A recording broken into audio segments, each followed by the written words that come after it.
నమస్కారం వార్తలకు స్వాగతం. ముందుగా ముఖ్యాంశాలు. గుంటూరులో 3వ ప్రపంచ తెలుగు మహాసభల్లో పాల్గొన్న ముఖ్యమంత్రి నారా చంద్రబాబు నాయుడు. ఈ సందర్భంగా ప్రసంగం.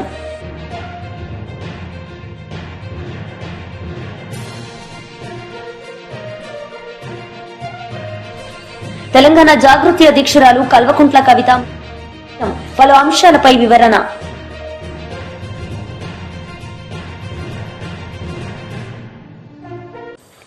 గుంటూరులో 3వ ప్రపంచ తెలుగు మహాసభల్లో పాల్గొన్న ముఖ్యమంత్రి నారా చంద్రబాబు నాయుడు. ఈ సందర్భంగా ఆయన ప్రసంగించారు. గర్వ కారణం హిందీ, బెంగాలీ, మరాఠీ తర్వాత దేశంలో ఎక్కువ మాట్లాడే భాష తెలుగు భాష. ప్రపంచం మొత్తం మీరు చూస్తే దగ్గర 10 కోట్ల మంది తెలుగు మాట్లాడుతున్నారు. ఈరోజు ఈ మీటింగ్కి 40 దేశాల నుంచి ప్రతినిధులు వచ్చారంటే వారందరికీ స్వాగతం పలుకుతున్నా. ఆంధ్రప్రదేశ్ రాష్ట్ర ప్రభుత్వం తరపున చెప్పి మరొక్కసారి విజ్ఞప్తి చేస్తున్నా. ఇలాంటి సభలు తెలుగు భాష పరిరక్షణకు, గొప్పతనాన్ని చాటేందుకు ఉపయోగపడతాయి. ఇందుకు మనస్ఫూర్తిగా ఆంధ్ర సారస్వత పరిషత్తుకి నా ధన్యవాదాలు. పెద్దలందరూ మాట్లాడారు, అనేక విషయాలు చెప్పారు. తెలుగు రచనలు అనగానే మనకు గుర్తొచ్చేది ఆది కవి నన్నయ్య. ఆయన రాసిన మహాభారతం, కవిత్రయం నుంచి అష్టదిగ్గజాల వరకు, గురజాడ నుంచి శ్రీశ్రీ దాశరథి వరకు ఎందరో మహానుభావులు తెలుగు భాషకు పనిచేశారు. తెలుగు వైభవాన్ని చాటారు. పోతన భాగవతం, శ్రీనాథుడి భీమఖండం, వేమన, సుమతి, భాస్కర పద్యాలు మర్చిపోలేం. ఇప్పుడే పెంబసాని చంద్రశేఖర్ గారు చెప్పారు, ఆయన ఏ విధంగా అయితే పిల్లలు పెంచుతున్నారో అదే విధంగా అందరం కానీ పిల్లల్ని పెంచగలిగితే తెలుగు భాష ఎక్కడికి పోదు, ప్రతి ఇంట్లో ఉంటుంది. ప్రపంచంలో మనం ఎక్కడున్నా మన భాష శాశ్వతంగా ఉంటుందని చెప్పి కూడా నేను మీకు తెలియజేస్తున్నా. అన్నమయ్య, రామదాసు, వెంగమాంబ, మొల్ల ఇలా భక్తి మార్గంలోనూ తెలుగుకు వన్నె తెచ్చారు. తెలుగును విశ్వవ్యాప్తం చేశారు. తెలుగు సాహిత్యంలో విశ్వనాథ సత్యనారాయణ, పి నారాయణ రెడ్డి, రావూరి భరద్వాజ జ్ఞానపీఠ అవార్డులు సొంతం చేసుకుని మన ఖ్యాతిని మరింత పెంచారు. గ్రాంధిక భాషకే పరిమితమైన తెలుగు వచనాన్ని ప్రజల వ్యవహార భాషగా మార్చిన మహనీయులు గిడుగు వెంకట రామ్మూర్తి గారిని తెలుగు జాతి ఎప్పటికీ మరవలేదు. నేను తెలుగువాడని, నాది తెలుగుదేశం అని చాటి చెప్పిన ఏకైక నాయకుడు నందమూరి తారక రామారావు గారు.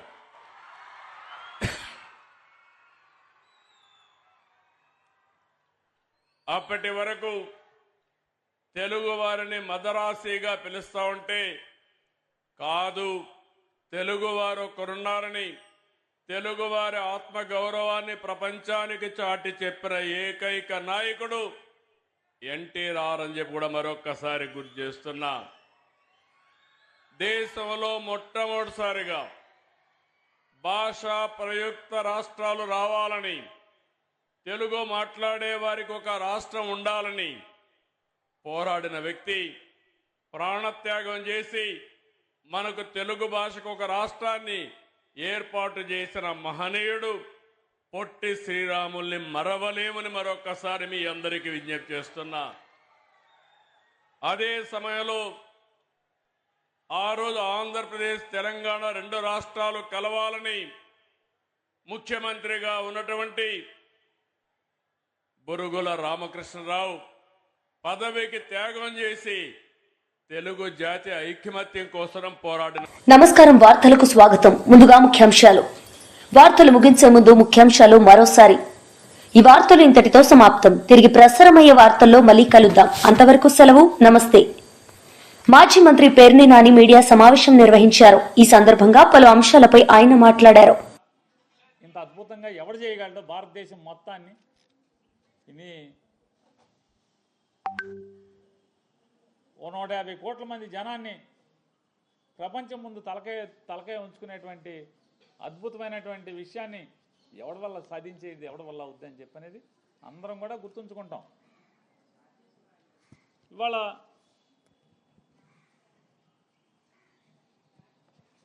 నారా చంద్రబాబు నాయుడు గారు ఎలా ఈ ఎయిర్పోర్ట్కి నారా చంద్రబాబు నాయుడు గారికి ఏంటి సంబంధం? నారా చంద్రబాబు నాయుడు గారు ఎన్నికలకి వెళ్ళిపోతూ దిగిపోయే ముందు మార్చిలో ఎలక్షన్లో ఫిబ్రవరి 14వ తారీఖున 2019 ఫిబ్రవరి 14వ తారీఖున భోగాపురం ఎయిర్పోర్ట్ కంట ఒక దిమ్మ కట్టాడంట. అసలు ఎంత మొదలెట్టాడు నారా చంద్రబాబు నాయుడు గారు? ముందు 5,000 ఎకరాలతో 5,500 ఎకరాలతో ఎయిర్పోర్ట్ అన్నాడు. 5,500 ఎకరాలు అన్నాక మళ్ళీ ఒక నెల, 2 నెలలు, 3 నెలలు గడిచినాయి. అబ్బేబే తూచి 5,500 అసలు బాగోదు, అది ప్రపంచంలో అతిపెద్ద విమానాశ్రయాన్ని కట్టాలి, 15,000 ఎకరాలతో భోగాపురం ఎయిర్పోర్ట్ నిర్మాణం చెప్పి మొదలుపెట్టారు. 5,500 ఎకరాలు అన్నాడు, 15,000 ఎకరాలు అన్నాడు. ఒక్క ఎకరా కూడా ల్యాండ్ పూలింగ్ అవ్వకుండా, ల్యాండ్ సెటిల్మెంట్ అవ్వకుండా, భూసేకరణ అవ్వకుండా, భూమి చేతికి రాకుండా రాయేసేదాన్ని ఏమంటారు అంటే, ఎట్టాగో పోతున్నామని తెలుసు, ఎట్టాగో ఇంటికి పోతున్నాం కాబట్టి ఒక రాయేసి ఉంటే ఎప్పటికైనా నేనే వేసాను అని చెప్పి చెప్పటాకి, ఏది హైదరాబాద్ నేనే నిర్మించానలాగా నేనే వేసాను, నేనే కట్టానని చెప్పి చెప్పటాకి తప్పితే ఎందుకు పనికి వస్తుంది అంటున్నా. ఇదొక్కటే కాదు, మీరు బందర్ పోర్టుకు కూడా 33,000 ఎకరాలు భూసేకరణ నోటిఫికేషన్ ఇచ్చి 2019 ఫిబ్రవరి 7వ తారీఖున బందర్ వచ్చి శంకుస్థాపన చేశారు. ఫిబ్రవరి మార్చి, అది ఏమండి మార్చి 7వ తారీఖు, ఇకంటే మార్చి 10వ తారీఖు 15వ తారీఖు కోడ్ వస్తుంది అనుకుంటా. మార్చి 7వ తారీఖు బందర్ పోర్టు శంకుస్థాపన చేశారు. అంటే రేపు బందర్ పోర్టు వచ్చేడు పూర్తి అయిపోతుంది కాబట్టి అది కూడా మీరు కట్టినట్టేనా? సిగ్గుపడే పరిస్థితి ఉండదు. ఓర్వకల్లో ఒక ఐరన్ ఓర్ ఫ్యాక్టరీ కూడా శంకుస్థాపన చేశారు. ఇట్లాగే ఎలక్షన్ల ముందు 2019 ఎలక్షన్ ఫిబ్రవరి మాసంలో కర్నూలులో ఓర్వకల్లో 3,500 కోట్లు 4,500 కోట్లు పెట్టి ఉక్కు కర్మాగారం నిర్మాణానికని శంకుస్థాపన చేశారు. అయిందా? భోగాపురం ఎయిర్పోర్టు జగన్మోహన్ రెడ్డి గారు రాకపోతే ఇవాళకైనా మొదలయ్యేదని అడుగుతున్నాను. జగన్మోహన్ రెడ్డి గారు 2019లో వచ్చిన తర్వాత ఈ తప్పుడు ఆలోచనలన్నీ కూడా చాప చుట్టి దూరంగా ఒక్క తన్నుదని 2,200 ఎకరాలు చాలు ఎయిర్పోర్ట్ నిర్మాణానికి, 5,500 ఎకర్లా 15,000 ఎకర్లా అని చెప్పి ప్రజల్ని ఒప్పించి 2,200 ఎకరాలు భూసేకరణ పూర్తి చేయడమే కాకుండా ఎక్కడైతే నిర్వాసితులు దాంట్లో తొలగించబడుతున్నారో ఆ తొలగించబడేటువంటి నిర్వాసితుల యొక్క R&R ప్యాకేజీని చెల్లించి వారికి సంపూర్ణంగా వేరే చోట ఇళ్ల నిర్మాణం పూర్తి చేసిన తర్వాత, కాలనీ నిర్మాణం పూర్తి చేసిన తర్వాత మాత్రమే 2023వ సంవత్సరం జగన్ గారు శంకుస్థాపన చేశారు.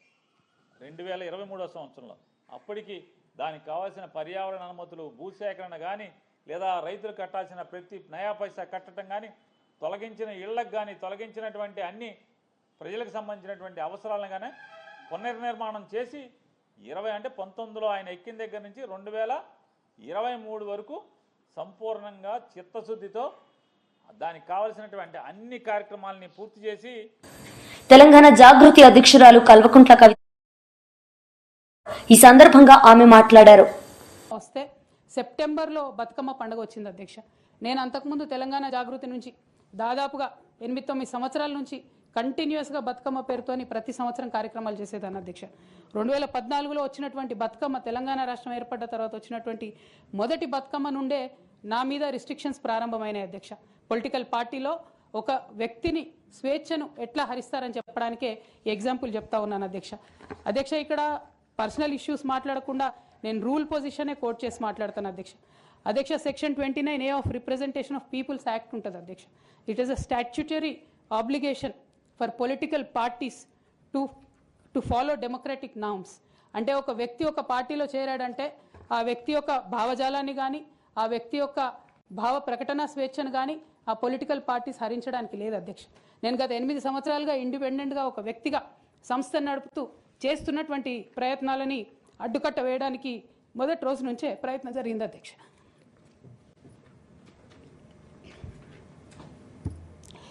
కానీ ఎక్కడ కూడా నేను తెలంగాణ బిడ్డలని, తెలంగాణ ప్రజల్ని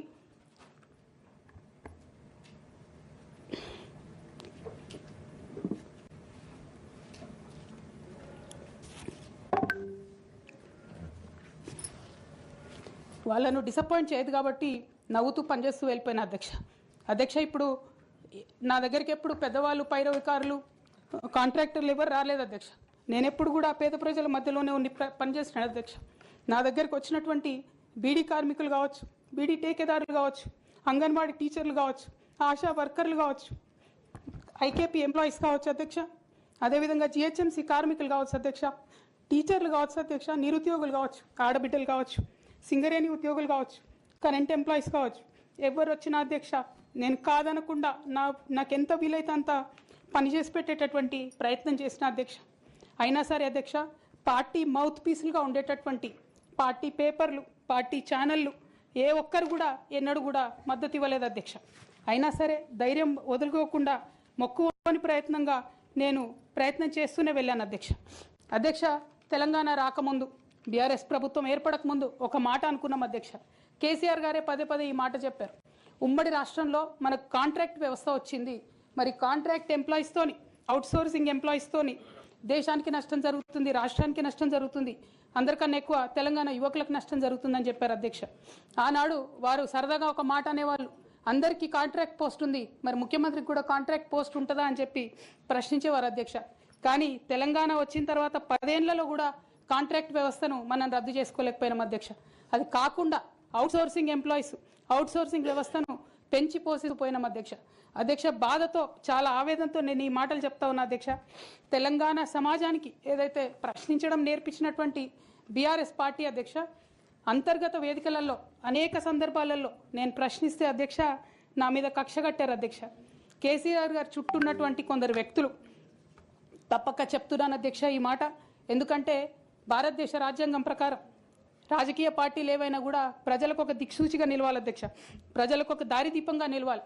పార్టీలోనే అంతర్గత ప్రజాస్వామ్యం లేకపోతే రాష్ట్రంలో ఎట్లా ప్రజాస్వామ్యం ఉంటుందనే విషయాన్ని కూడా మనందరం గమనించాలి కాబట్టి మాట చెప్తా ఉన్నాను అధ్యక్ష. మరి కక్షగట్టి నన్ను ప్రశ్నించినందుకు పార్టీ నుండి బయటకు పంపించారని చెప్పి చెప్పక తప్పదు అధ్యక్ష. మొదటి సంవత్సరం నుంచే రాష్ట్ర స్థాయి నిర్ణయాలలో ఎక్కడ కూడా నా పాత్ర లేకుండా కట్టుబడి చేసినారు అధ్యక్ష. ఇవాళ ఆనాడు బాధపడ్డా ఇవాళ నేను సంతోషపడతా ఉన్నా అధ్యక్ష. ఎందుకంటే అధ్యక్ష, ధర్నా చౌక్ రద్దు చేయడం అనేటటువంటిది ప్రజాస్వామిక హక్కుల్ని కాలరాయడంలో మొదటి మెత్త అధ్యక్ష. ఆనాడు ఇంటర్నల్గా ఎంత ప్రొటెస్ట్ చేసినా కూడా రాష్ట్రం వచ్చింది, ఇప్పుడు ధర్నాలు ఎందుకు, దరఖాస్తులు లేవు, ధర్నాలు లేవు, అన్ని పనులు చేసి పెడతామని చెప్పుకుంటూ వెళ్ళడం జరిగింది అధ్యక్ష. అట్లానే రైతులకు జరిగినటువంటి అక్రమ అరెస్టులు అధ్యక్ష, ఇవాళ ఒక్కొక్క దగ్గర నుంచి రైతులు మాట్లాడుతూ ఉంటే బాధ తట్టుకోలేకపోతున్నాం అధ్యక్ష. అదేవిధంగా పార్టీలో జరుగుతున్నటువంటి అవినీతి అధ్యక్ష, ప్రభుత్వంలో జరుగుతున్నటువంటి అవినీతిని ఎప్పటికప్పుడు నేను వారి దృష్టికి తీసుకెళ్లడం జరిగింది అధ్యక్ష. అమరజ్యోతి నుంచి మొదలు పెట్టుకుంటే అధ్యక్ష, అంబేద్కర్ విగ్రహం దగ్గర నుంచి మొదలు పెట్టుకుంటే అధ్యక్ష, విజయవాడలో నిర్వహించిన వైస్ ఛాన్సలర్ సమావేశంలో పాల్గొన్న గవర్నర్ ఎస్ అబ్దుల్ నజీర్, మంత్రి లోకేష్ ఈ సందర్భంగా వారు ప్రసంగించారు. Inordinate time is going to focus on administration and not on academics. I understand that we are going through a phase of governance, leadership and faculty challenges in our institutions. I understand that these are not decisions taken by us. There are some legacy decisions that are haunting us. But these are challenges and we need to build on it. And all of us have to give more time towards academic rigor. We have to spend time to motivate our faculty, build capacity, and ensure that decisions that we take are driven by data and not merely past precedences or practices. The fifth bucket I'd like us to think about is universities where students endure, where students experience equity and sustainability is very, very important. Currently, I truly believe that poor student mentoring and well-being and support is our challenge. Greater emphasis has to come here. Our financial stress and unsustainable funding models continue to have challenges on our institutions, so we have to learn to be, at least start on the journey of financial independence. You know, all of your institutions have created world-class talent. Their CEOs who are heading Fortune 500 companies, Andhra University in particular, should be singled out for it.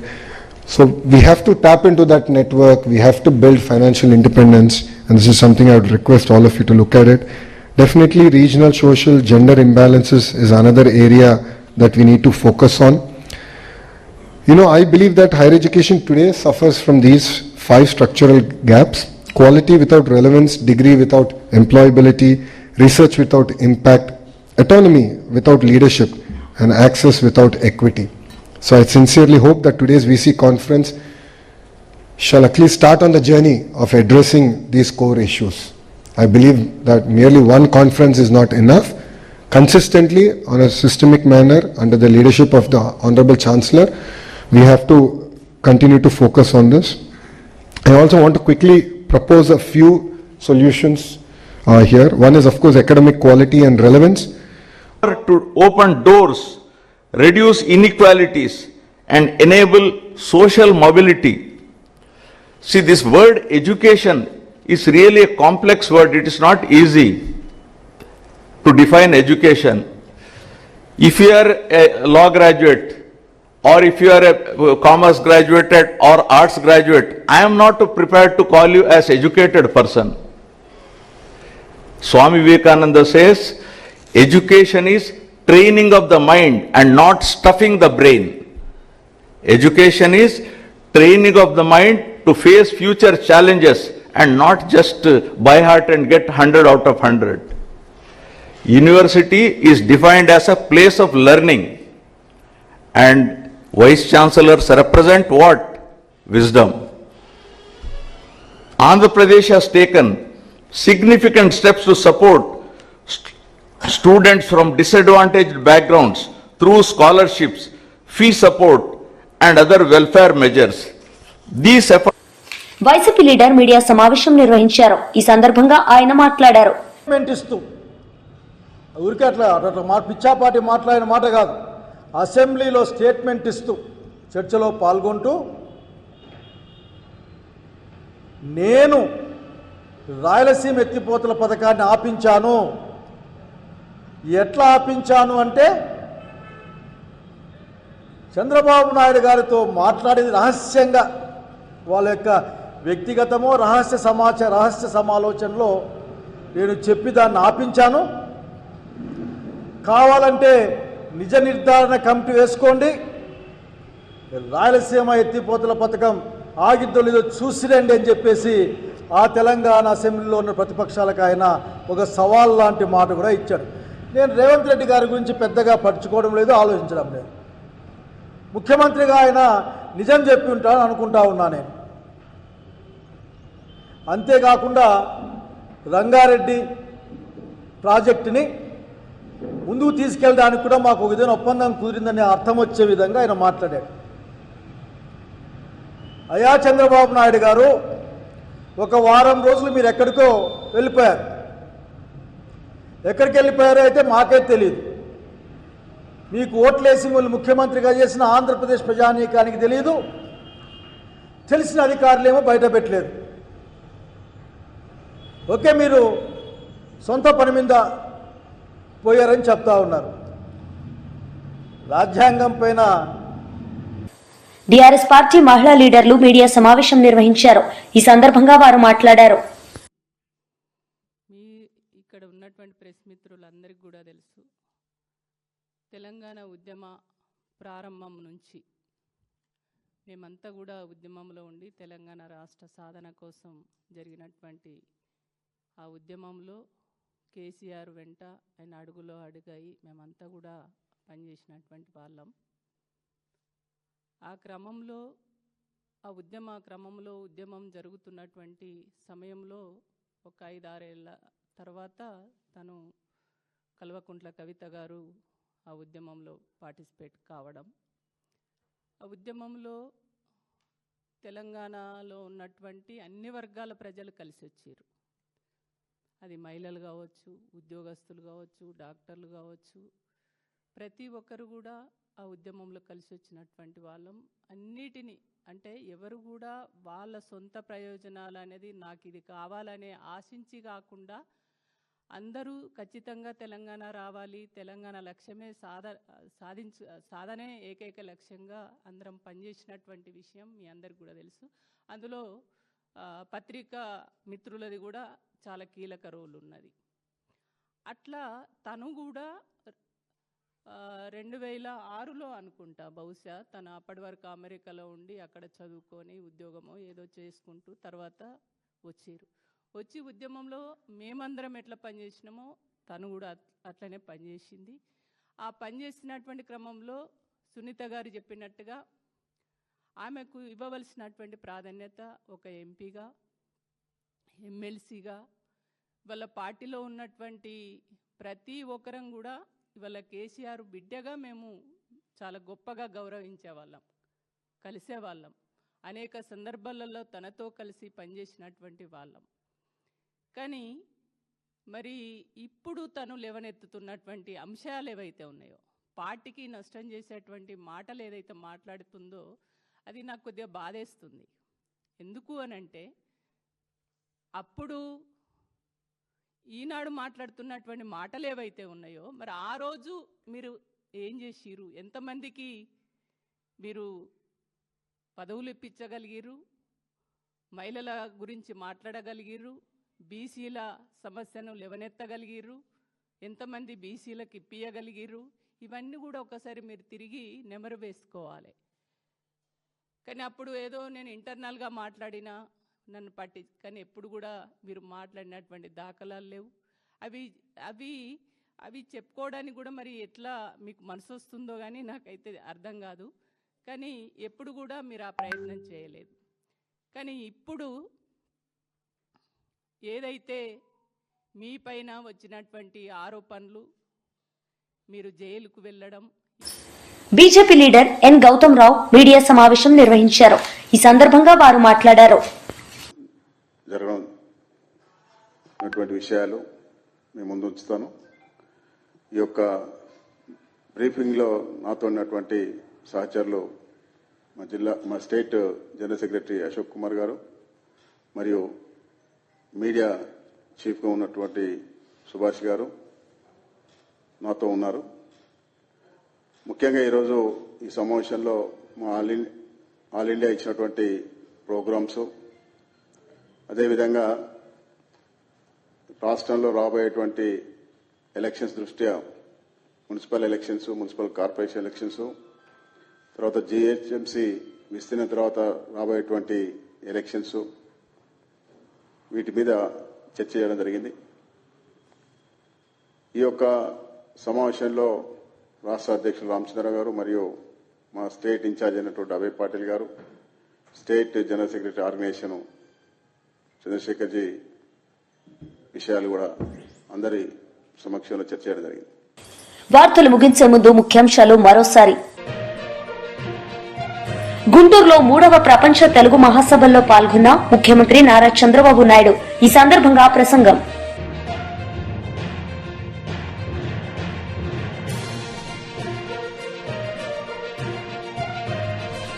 Telangana జాగృతి అధ్యక్షురాలు కల్వకుంట్ల కవిత పలు అంశాలపై వివరణ.